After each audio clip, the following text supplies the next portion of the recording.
आता based on last time आपण work energy power मध्ये जे काही स्टडी केलेलं आहे त्याच्यावर बेस्ड ऑन सम एक्झाम्पल्स बघूया.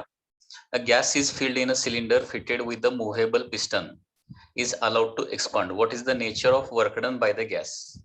क्वेश्चन लक्षात आला का बघा? There is a cylinder like this, okay, which is fitted with a movable piston. अशा प्रकारे मुव्हेबल पिस्टन आहे आणि याच्यामध्ये काय दिलेलं आहे? Gas is allowed to expand, म्हणजे गॅसचं एक्सपान्शन होणार. आता गॅसचं एक्सपान्शन झाल्यावर काय होणार आहे? Piston will move in a outward direction. तर क्वेश्चन असा विचारलाय की what is the nature of work done by the gas. Nature फक्त विचारलंय, म्हणजे पॉझिटिव्ह का negative. Okay, so work done bye gas positive येणार का निगेटिव्ह येणार? काय वाटतंय तुम्हाला?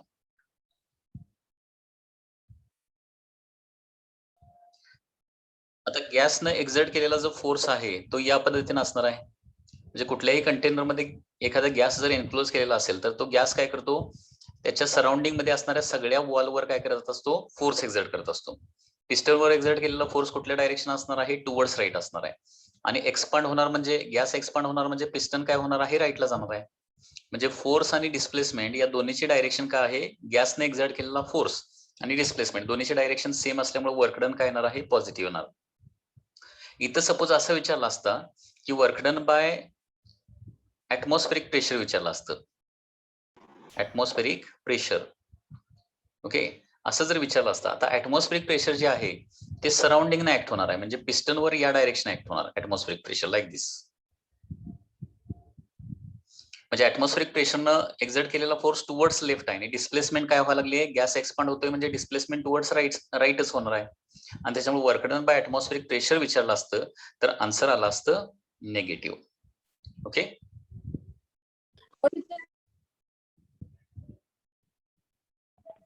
नेक्स्ट क्वेश्चन बघा. Next question is like this.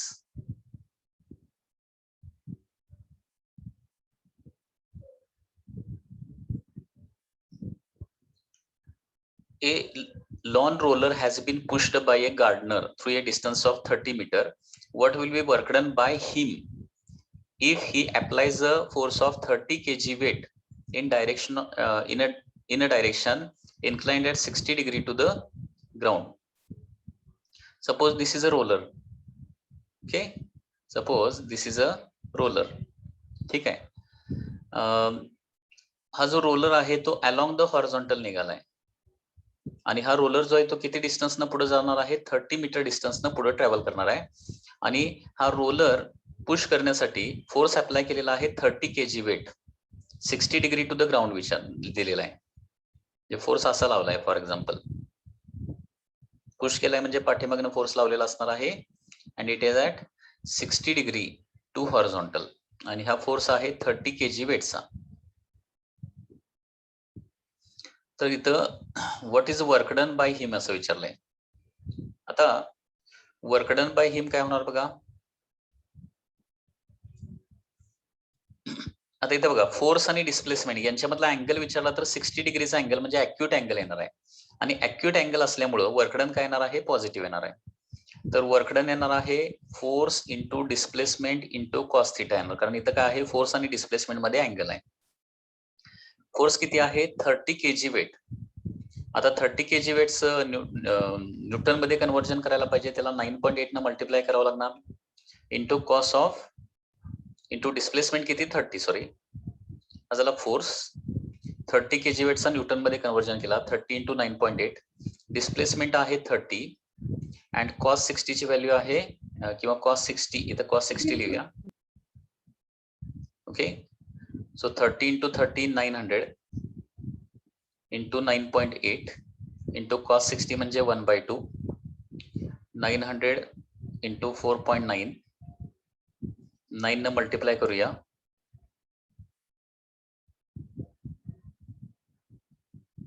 Okay, म्हणजे किती होणार आहे? दॅट इज 4410 येणार आहे. Joule. Joule is the unit.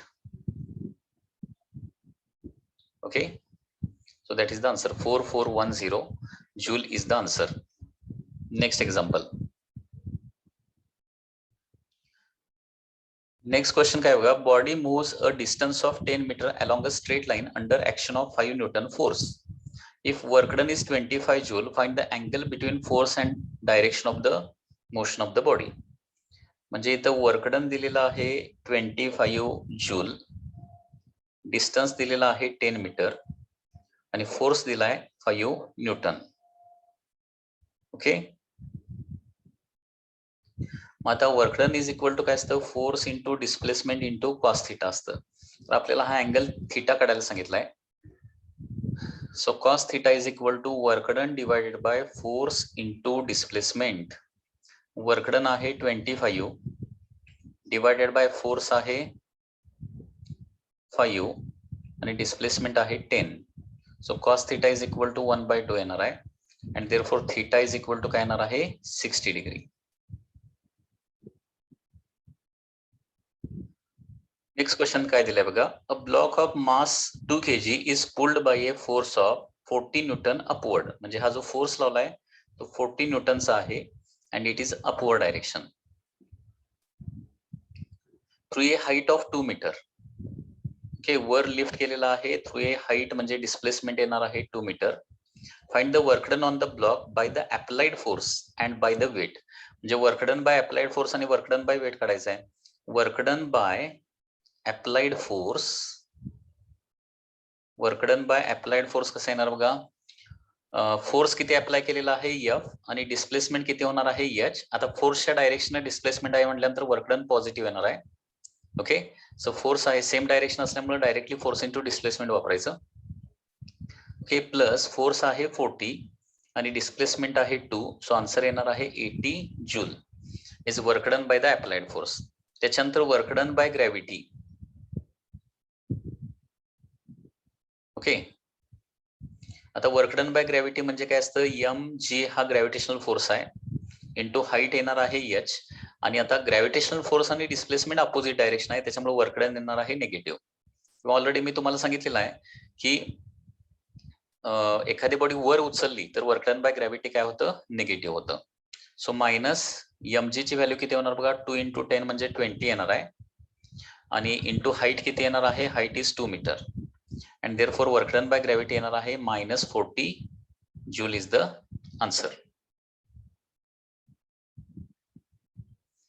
Next example काय बघा, a 10 gram block placed on a rough horizontal floor is being pulled by a constant force of 50 newton. So here mass is given as 10 gram, force applied on it is given as 50 newton. Coefficient of kinetic friction म्हणजे mu के ची value दिली आहे 0.4. Find the work done by individual force.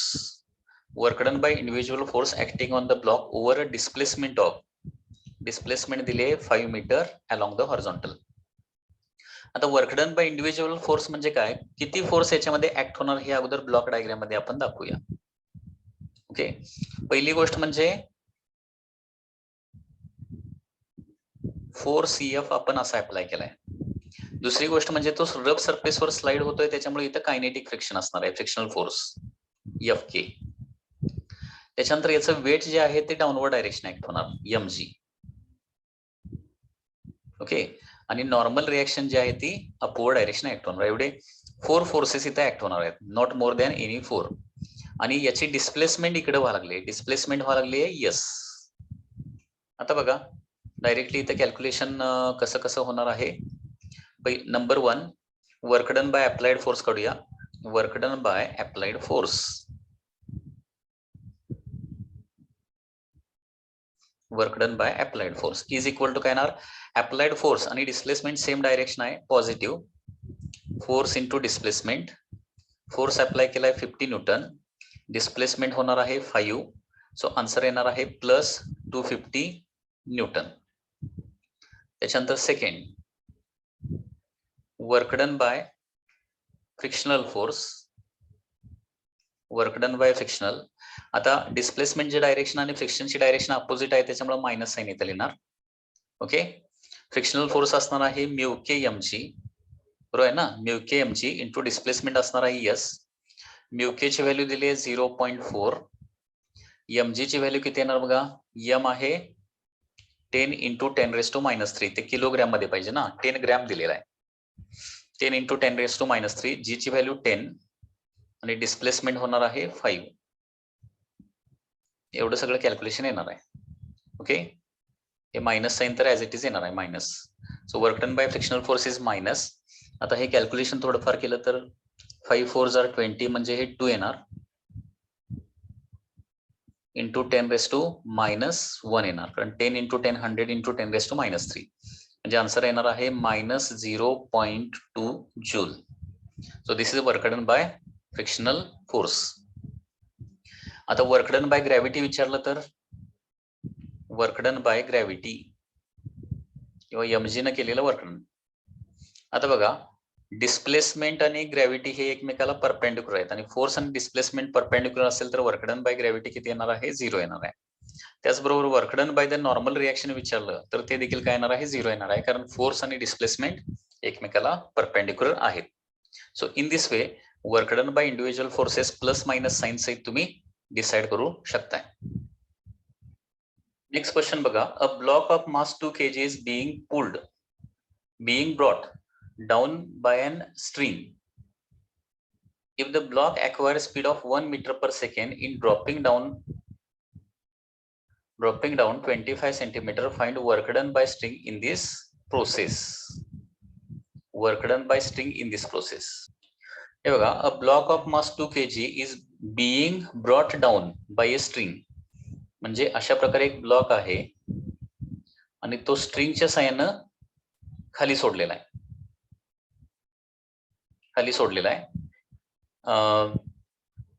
If the block acquires speed of 1 meter per second square in dropping down 25 centimeter, म्हणजे 25 centimetre न खाली आल्यानंतर त्याचं speed होतंय 1 मीटर पर सेकंड असं दिलेलं आहे. तर वर्क डन बाय स्ट्रिंग म्हणजे work done by the tension in the string असं आपल्याला फाइंड आउट करायचं आहे. ओके, आणि त्याचबरोबर इथं आपण काय करणार आहे, याची इनिशियल व्हेलॉसिटी 0 अझ्युम करणार आहे. Okay, initial velocity 0 and this is the final velocity.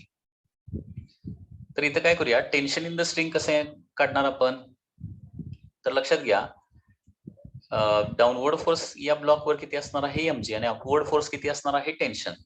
आणि तो ऍक्सेलरेशन जर खाली यायचा असेल तर mg जास्त पाहिजे आणि टेन्शन कमी पाहिजे. ओके, बरोबर आहे ना. त्याच्यावरून टेन्शन जर काढायचं असेल तर अगोदर हे ऍक्सेलरेशन काढावं लागेल आपल्याला. तर ऍक्सेलरेशन काढण्यासाठी कसं काढणार आहे, थर्ड कायनेमॅटिक इक्वेशन यूज करूया. इथं v² is equal to u² plus 2a into s. So final velocity किती होणार आहे, 1 होणार आहे. इनिशियल व्हेलॉसिटी आहे 0 प्लस 2, ऍक्सेलरेशन कॅल्क्युलेट करायचं आहे आणि डिस्प्लेसमेंट येणार आहे 25 सेंटीमीटर म्हणजे 0.25 meter. So 1 is equal to 2 into 0.5 म्हणजे 0.25 म्हणजे 0.5 a. सो ऍक्सेलरेशन येणार आहे 1 divided by 0.5 that is 2 meter per second square. Okay, म्हणजे या क्वेश्चनचा मिनिंग काय झाला की हा जो ब्लॉक आहे 2 मीटर पर सेकंड स्क्वेअर या ऍक्सेलरेशन खाली यायला लागलाय. आता पुन्हा एकदा ही ब्लॉक डायग्राम बघा. या ब्लॉकला डाऊनवर्ड फोर्स किती आहे, mg आहे आणि अपवर्ड फोर्स किती आहे, t आहे.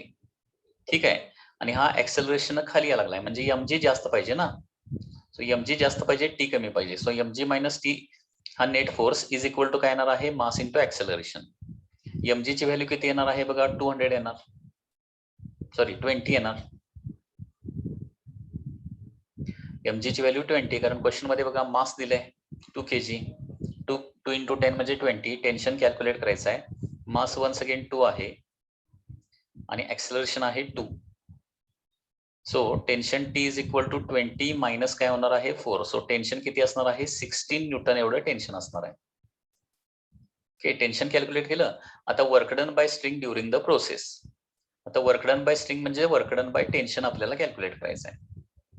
Work done by tension, so tension into displacement होणार आहे.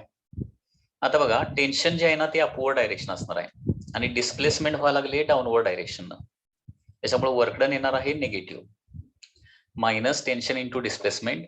सो मायनस टेन्शन आहे 16 आणि डिस्प्लेसमेंट किती केली आहे, that is 25 centimeter, that is 0.25 meter. So work done होणार आहे -16 इंटू 0.25 म्हणजे 4 जूल.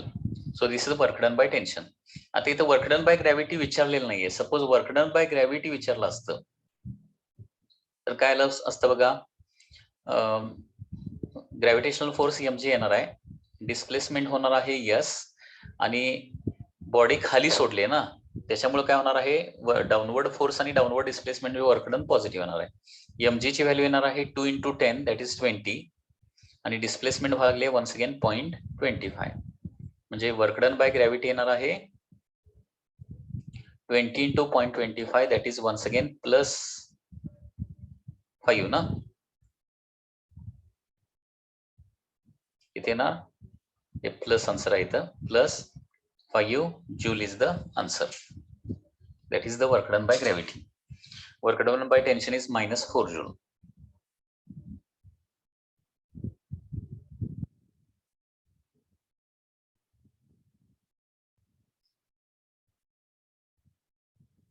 हाच प्रॉब्लेम काय करतो मी तुम्हाला आणखी एका मेथडनं म्हणजे वर्क एनर्जी थेरमनं सोडून देतो. वर्क एनर्जी थेरम आणखी डिटेलमध्ये आपण पुढे बघणार आहे, परंतु आता देखील हा प्रॉब्लेम वर्क एनर्जी थेरमनं आपण कसा सॉल्व्ह करू शकतो ते बघूया. ते थोडंसं इझी पडेल. आता वर्क एनर्जी थेरम काय सांगतो बघा, तर change in kinetic energy is equal to असतं work done by all the forces. आता चेंज इन कायनेटिक एनर्जी म्हणजे final kinetic energy minus initial kinetic energy is equal to work done by, इथं दोन गोष्टी होणार आहेत, work done by tension and work done by the gravity. बरोबर आहे ना. फायनल कायनेटिक एनर्जी म्हणजे हाफ इंटू मास आहे 2 इंटू व्हेलॉसिटी किती अक्वायर केली होती 1 ना, 1 चा square. This is the final kinetic energy. बरोबर ना, फायनल व्हेलॉसिटी 1 आहे, बरोबर.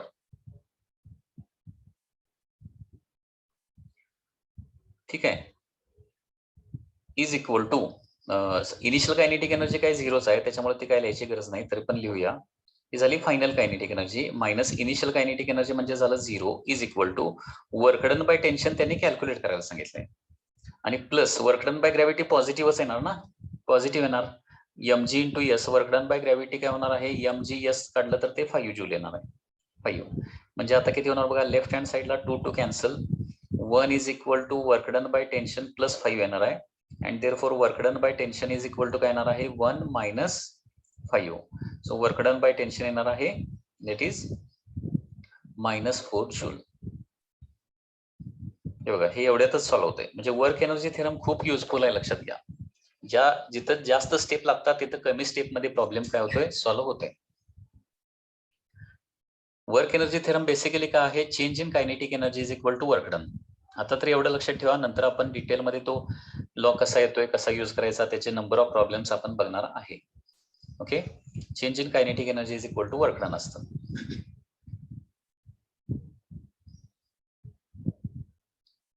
नेक्स्ट क्वेश्चन बघा, 2 unequal masses of 1 kg 2 kg are attached to the two ends of light inextensible string passing over a smooth pulley as shown in figure.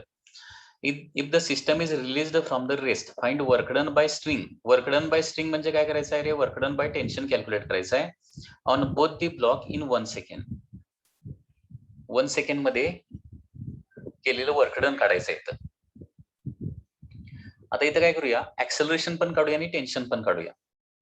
Acceleration कसं काढतो रे आपण, shortcut formula, difference of mass म्हणजे किती येणार 1 येणार ना, shortcut मेथडनं पटदिशी calculate करता आलं पाहिजे.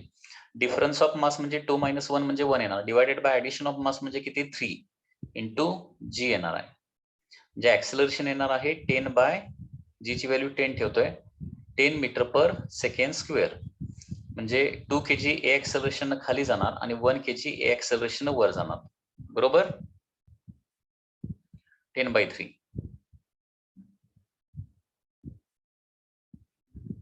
हा, त्याच्यानंतर नेक्स्ट आहे टेन्शन पण कॅल्क्युलेट करूया शॉर्टकट मेथडनं. टेन्शनचा फॉर्म्युला काय असतो रे, 2m1 m2 हे काही स्टँडर्ड फॉर्म्युले पार्ट पाहिजेत, upon m1 plus m2 into जी.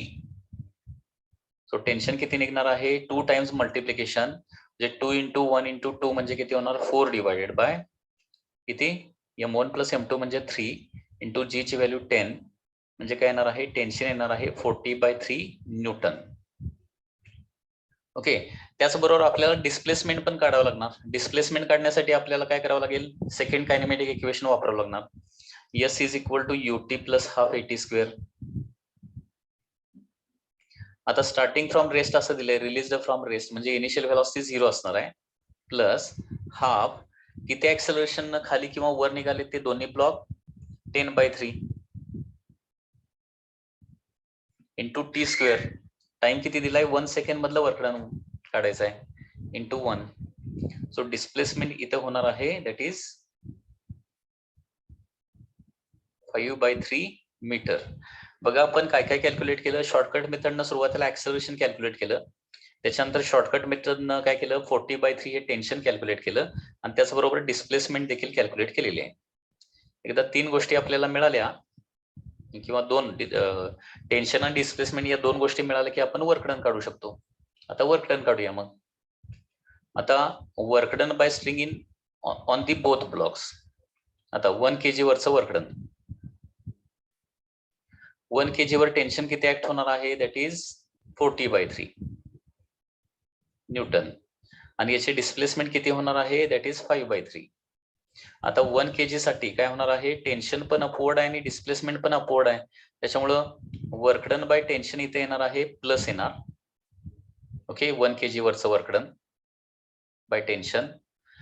फोर्स डिस्प्लेसमेंट सेम डायरेक्शन असल्यामुळे पॉझिटिव्ह येणार आहे. टेन्शन येणार आहे 40/3 इंटू डिस्प्लेसमेंट होणार आहे 5/3. So work done on 1 kg येणार आहे 200/9 जूल. 200/9 जूल, बरोबर आहे ना. त्याचबरोबर 2 kg कसं होणार आहे, 2 kg ला work done by tension tension किती आहे 40/3 आणि डिस्प्लेसमेंट याची डाऊनवर्ड व्हायला लागली, म्हणजे इथं work done by the tension किंवा string on 2 kg okay is equal to minus येणार, कारण फोर्स आणि डिस्प्लेसमेंट अपोजिट डायरेक्शन आहे. मायनस टेन्शन वन्स अगेन 40/3 येणार आहे आणि डिस्प्लेसमेंट वन्स अगेन 5/3, म्हणजे आन्सर येणार आहे मायनस वन्स अगेन 200/9 जूल. हे आन्सर येणार आहे मायनस 200/9 जूल. म्हणजे एकावर प्लस 200/9 होणार आणि दुसऱ्यावर काय होणार आहे, मायनस 200/9. इथं वर्क डन बाय स्ट्रिंगच फक्त विचारलंय. वर्क डन बाय जर ग्रॅव्हिटी विचारलं असतं तर स्ट्रिंग न केलेलं वर्क डन दोन्ही ब्लॉक वर काय येते तेवढंच येते मॅग्निट्यूड मध्ये, म्हणजे एकावर प्लस येते आणि दुसऱ्यावर काय येते, मायनस येते. ग्रॅव्हिटीनं केलेलं वर्क डन मात्र डिफरंट येणार आहे. समजा इथं ग्रॅव्हिटीनं केलेलं वर्क डन विचारलं, ते पण काढून बघूया, काढून ठेवूया आपण, विचारलेलं नाही क्वेश्चन मध्ये, पण ते पण कॅल्क्युलेट करूया. वर्क डन बाय ग्रॅव्हिटी पण काढूया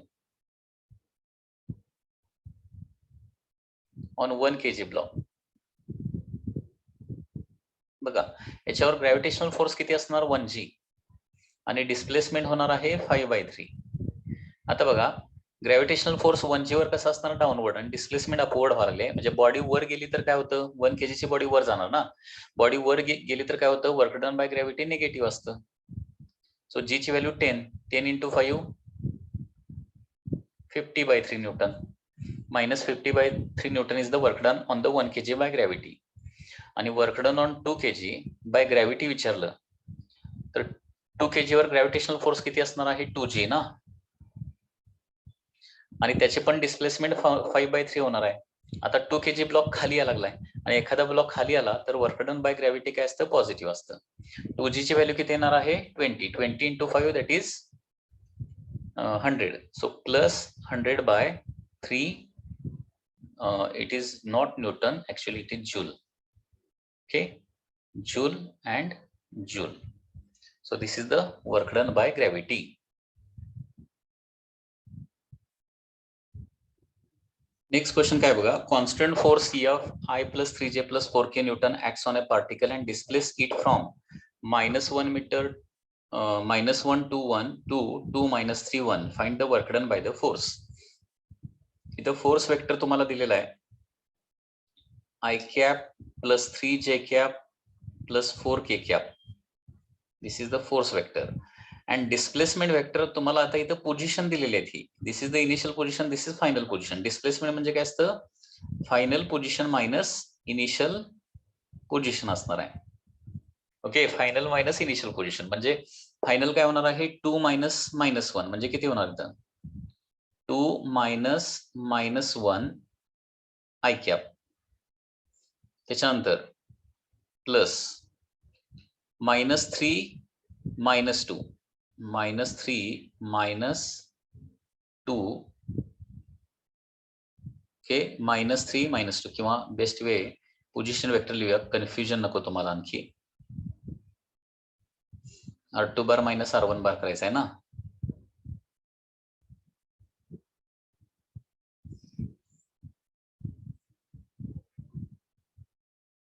R2 बार बघा काय आहे? That is 2 I cap minus 3 J cap plus 1 K cap. This is R2 bar minus R1 बार म्हणजे काय आहे?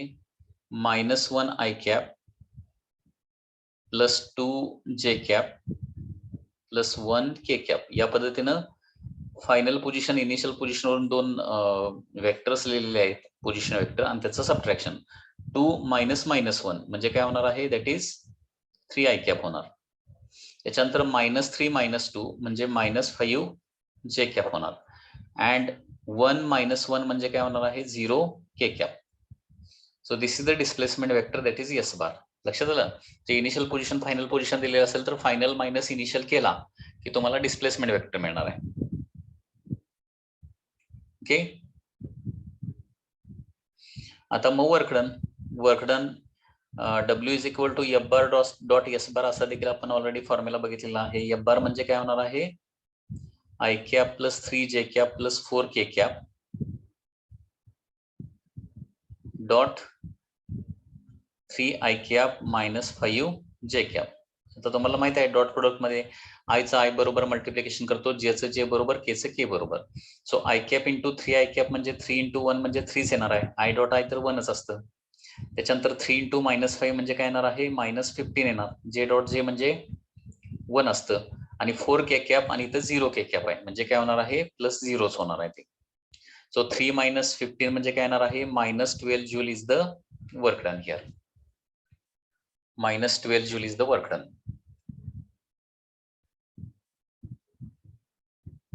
Next question.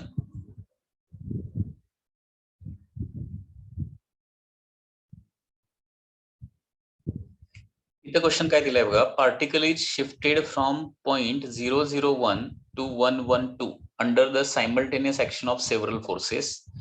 Two of the forces are F1 bar is equal to 2I plus 3J minus K Newton and F2 is equal to I cap minus 2J cap plus 2K cap Newton. Find the work done by the resultant of these forces. आता काय करूया? इथं F1 बार तुम्हाला दिलेला आहे. F1 बार किती आहे? 2I cap plus 3J cap minus 5 minus K cap आहे. आणि F2 बार किती आहे? F2 bar is equal to I cap minus 2J cap plus 2K cap. ठीक आहे, दोघांचं टोटल फोर्स अगोदर काढूया. कारण find the work done by the resultant forces असं म्हटलंय. रिझल्टंट म्हणजे या दोघांची ऍडिशन करायला पाहिजे. सो 2I प्लस I म्हणजे किती होणार आहे? Total resultant force F bar is equal to 3I cap 3 - 2 म्हणजे काय होणार आहे? 1 J कॅप अँड -1 + 2 किंवा 2 - 1 म्हणजे काय येणार आहे? 1 K कॅप. हा झाला तुमचा फोर्स वेक्टर. आता डिस्प्लेसमेंट वेक्टर कसं काढायचं असतं? S bar is equal to final position minus initial position is equal to, बघा आता फायनल पोझिशन आहे 1 1 2 म्हणजे 1 I cap plus 1 J cap plus 2 K cap. So this is the final position ना. 1 I cap plus 1 J cap plus 2 K cap he final position आहे, minus initial position म्हणजे 0 0 1 म्हणजे 0 I cap plus 0 J cap plus 1 K cap. So this is the काय येणार आहे? Initial position. Final minus initial. आता final minus initial केल्यावर final displacement vector S बार काय येणार बघा इथं? 1 मायनस 0 म्हणजे 1 आय कॅप, 1 मायनस 0 म्हणजे 1 जे कॅप, आणि 2 मायनस 1 म्हणजे 1 के कॅप. हा तुमचा झाला displacement vector. And finally work done. Work done तर डायरेक्ट कॅल्क्युलेट करून मी लिहितो आता. वर्क डन कसं येणार बघा, F bar dot S bar ना, F bar dot S bar बघा 3i इंटू 1i म्हणजे किती होणार, ते 3च होणार. 3 इंटू 1 3, आय डॉट आय तर 1च असतं. 1 इंटू 1 म्हणजे 1च येणार, प्लस 1 प्लस 1 इंटू 1 म्हणजे पुन्हा एकदा काय येणार आहे, 1 येणार आहे. लक्षात येते ना. आय बरोबर आयचं मल्टिप्लिकेशन, जे बरोबर जेचं मल्टिप्लिकेशन करा, आणि के बरोबर काय करायचं आहे, केचं मल्टिप्लिकेशन करायचं आहे आणि त्यांची ऍडिशन करायची आहे. सो वर्क डन होणार आहे that is 5 joule is the work done. So this is the final answer in this case.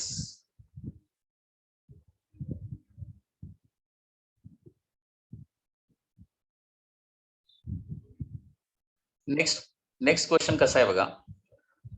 A bucket full of water of total mass m. A bucket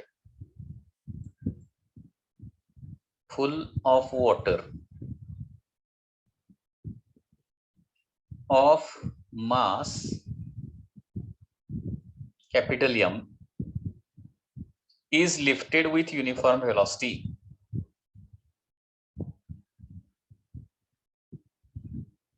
Lifted with uniform velocity. Is lifted with uniform velocity using uniform rope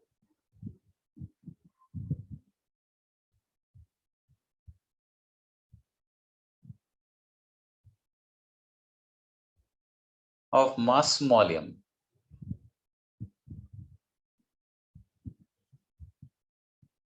and length small l. Work done by the man is. Work done by man is. Work done by lifting this. Okay. Question लक्षात आला का बघा. अशा प्रकारे एक रोप आहे आणि रोपच्या एंडला एक बकेट आहे फुल ऑफ वॉटर. या रोपची लेंथ किती आहे, एल आहे. बकेटचं मास एम आहे आणि रोपचं मास स्मॉल एम आहे. आता ही बकेट काय करायची आहे, बॉटम पोझिशन पासून टॉप पोझिशनला लिफ्ट करायची आहे. तर या प्रोसेसमध्ये वर्क डन किती होणार असं विचारलंय. आता लक्षात घ्या, पहिली गोष्ट म्हणजे work done to lift the bucket येणार आहे आणि work done to lift the rope पण येणार आहे, कारण रोप जे आहे त्याला पण मास आहे. रोप निग्लिजिबल मासची नाहीये. सो टोटल वर्क डन म्हणजे इथं काय येणार आहे, total work done by the man is work done to lift capital M plus work done to lift rope. म्हणजे work done to lift bucket plus work done to lift काय येणार आहे, rope. आता work done to lift mass M किती येणार बघा. रोपला म्हणजे बकेटला लिफ्ट करायला फोर्स किती लावा लागणार, mg एवढा फोर्स मिनिमम लावा लागणार. बकेटचं मास m असेल तर त्याचं वेट जे आहे ते mg असणार आहे. म्हणजे त्या पर्सनला mg एवढा फोर्स लावा लागणार आणि बकेट जी आहे ती पूर्णपणे वर येणार. म्हणजे स्ट्रिंगची जेवढी लेंथ आहे ना, रोपची जेवढी लेंथ आहे तेवढ्या डिस्टन्सनं वर येणार आहे. ओके. आणि त्याच्यामुळे डिस्प्लेसमेंट होणार आहे L. So this is the work done to lift the bucket येणार आहे. आता work done to lift rope किती येणार बघा.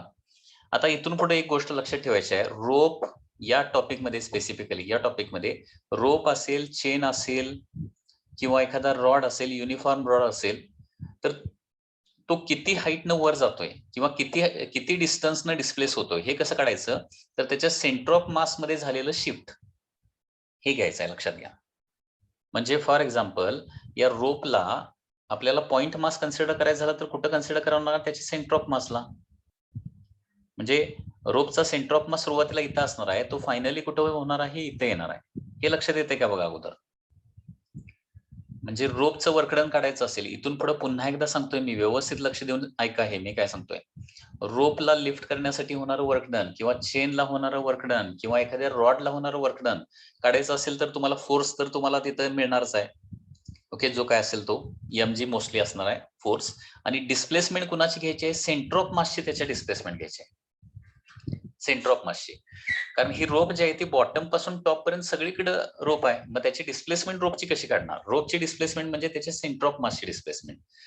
सुरुवातीला सेंटर ऑफ मास कुठं असणार रोपचा? त्याच्या मिडलला असणार ना, कारण युनिफॉर्म रोप दिलाय त्याच्या मिडलला असणार. सेंटर ऑफ मास सुरुवातीला इथं असणार आहे, तो इथं जाणार आहे. म्हणजे रोपच्या मासची डिस्प्लेसमेंट किती घेणार? आता रोपचं मास एम आहे, त्याला लिफ्ट करण्यासाठी किती फोर्स लावा लागणार? mg एवढा फोर्स लावा लागणार. स्मॉल एम इंटू जी एवढा रोपला लिफ्ट करण्यासाठी फोर्स लावा लागणार. आणि रोपची डिस्प्लेसमेंट म्हणजे त्याच्या सेंटर ऑफ मासची डिस्प्लेसमेंट घ्यायची, आणि ती किती होणार आहे? L/2 होणार आहे. सो वर्क डन होणार आहे दॅट इज, इथं काय करू शकतो, GL कॉमन काढू शकतो. GL is taken common, so m plus m/2 is the total work done. Okay, हे लक्षात आलं का बघा?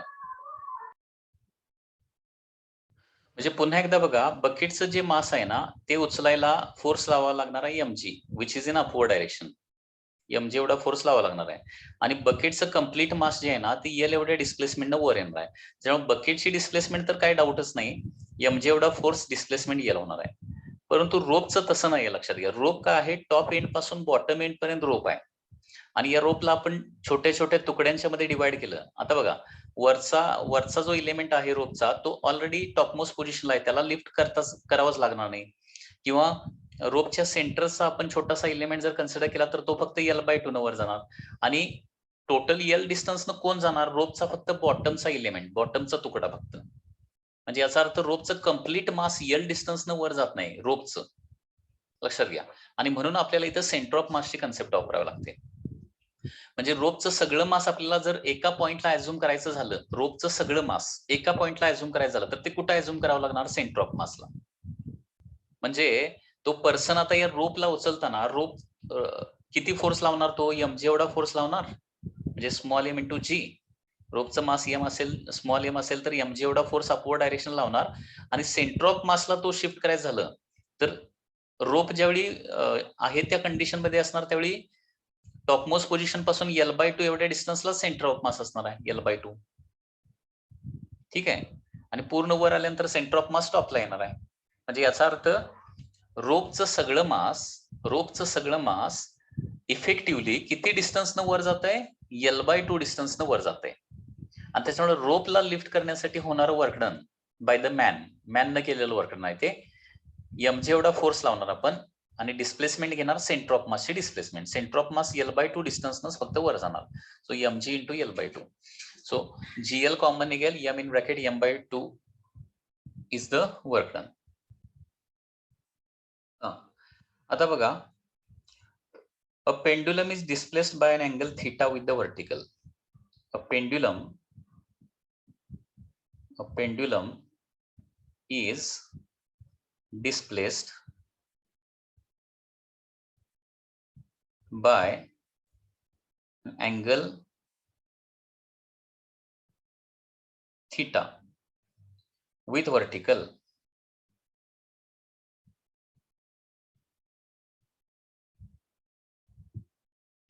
vertical by applying horizontal force F.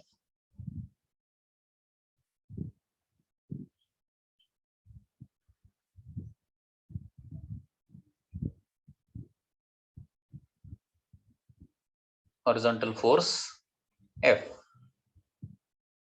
Okay, तर इथं work done bye gravitational force काढायचा आहे and work done bye horizontal force, या दोन्ही गोष्टी काढायच्या आहेत. वर्क डन बाय ग्रॅव्हिटी एक काढायचा आहे and work done bye that horizontal force, या दोन गोष्टी तुम्हाला कॅल्क्युलेट करायला सांगितले. आता ग्रॅव्हिटीने केलेलं वर्क डन म्हणजे काय असतं? mg into vertical height. Very simple. बघा डायग्राम कशी येणार आहे.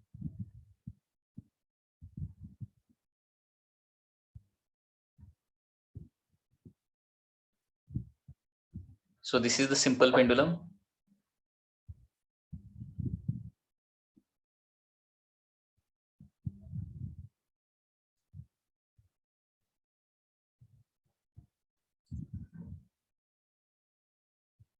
Simple pendulum. याचं मास सपोज यम आहे, हे मास इथं द्यायला पाहिजे, मास यम, आणि तो थीटा अँगल मध्ये डिस्प्लेस केलेला आहे like this.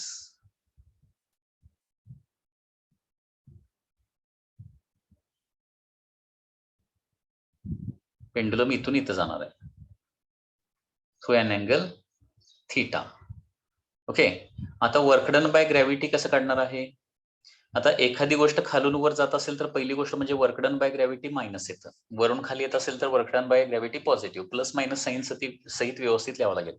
Work done by gravity is minus, gravitational force असणार आहे mg, आणि vertical displacement that is h. Okay.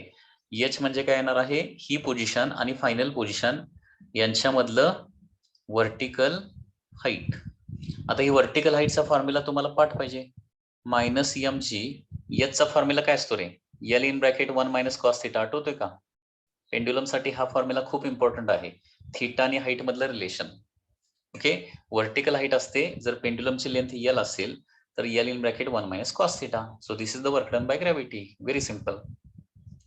त्याच्यानंतर हा जो ब्लॉक आहे तो हॉरिझॉन्टल फोर्स F लावून, लक्षात घ्या, हॉरिझॉन्टल फोर्स F लावून हा डिस्प्लेस केलेला आहे थ्रू अँगल थिटा. आता या फोर्सनं केलेलं वर्क डन म्हणजे हॉरिझॉन्टल डिस्प्लेसमेंट म्हणजे हे काढावं लागेल तुम्हाला. ही डिस्प्लेसमेंट किती होणार? येस, हे काढावं लागणार आहे. आता हे कसं काढणार? ही डिस्प्लेसमेंट म्हणजे ही एवढी लेंथ येणार ना, रेड कलरनं दाखवतो बघा, पिंक कलरनं, ही एवढी येणार आहे. ठीक आहे. आणि ही साईड सपोज यस असेल तर यस आणि यल मध्ये रिलेशन काय येणार? हेच यस येणार ना. इथं साइन थिटाचं रिलेशन येणार आहे. Sine theta is equal to काय येणार आहे? That is opposite side S divided by L. Okay. So S is equal to काय येणार आहे? यल साइन थिटा येणार आहे. आणि work done by the force येणार आहे. आता वर्क फोर्स ज्या डायरेक्शन आहे त्याच डायरेक्शन डिस्प्लेसमेंट पण झालेलं आहे, अँड देअरफॉर इथं वर्क डन पॉझिटिव्ह येणार आहे. फोर्स येणार आहे F आणि डिस्प्लेसमेंट येणार आहे L साइन थिटा. डिस्प्लेसमेंट होणार आहे L sine theta. So this is the work done by gravity and this is the work done by the horizontal force.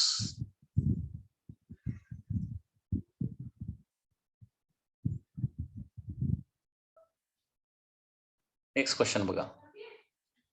A uniform rod of mass m and length L. Okay, there is a rod of mass m and length L is suspended vertically. It's suspended vertically. Vertically suspend केला आहे. It is pulled to the side till it makes an angle theta.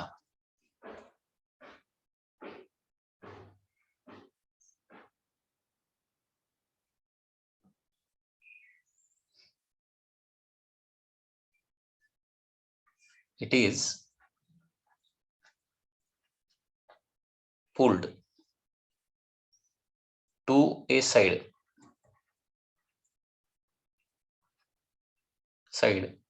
till it makes an angle theta.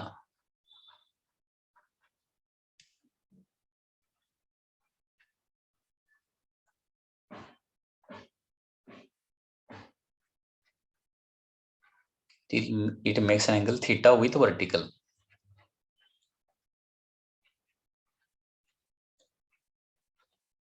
Vertical. Calculate work done by gravity. Calculate work done by gravity.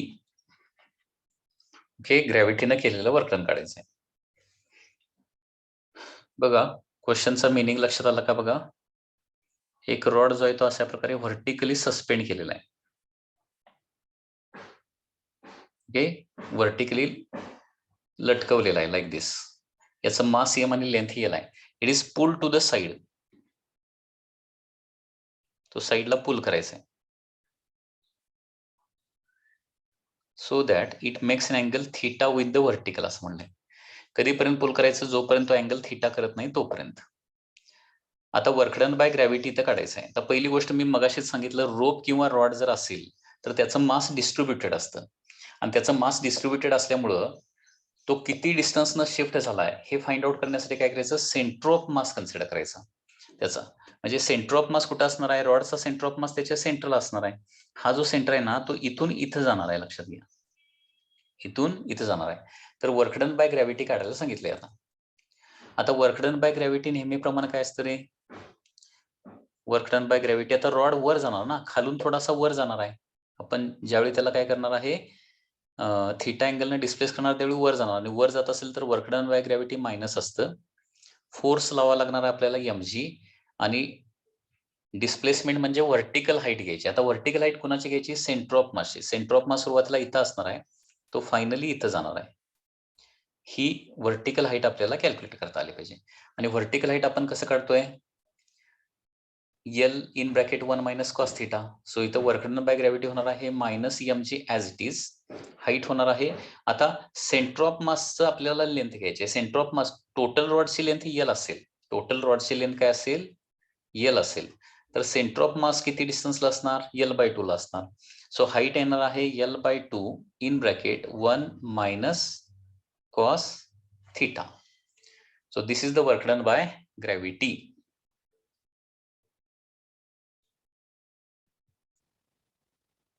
म्हणजे तुम्हाला हे लक्षात आलं पाहिजे की म्हणजे पेंड्युलमचा हा जो फॉर्म्युला आहे ना, पेंड्युलम किती हाईटनं वर जातो हा फॉर्म्युला अगोदर पाठ करून ठेवावा लागेल.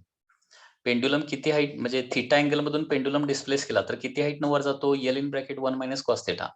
आणि या केसमध्ये कोण वर जाणार आहे, कुणाची डिस्प्लेसमेंट काढायची आहे, सेंटर ऑफ मासची व्हर्टिकल डिस्प्लेसमेंट काढायची आहे.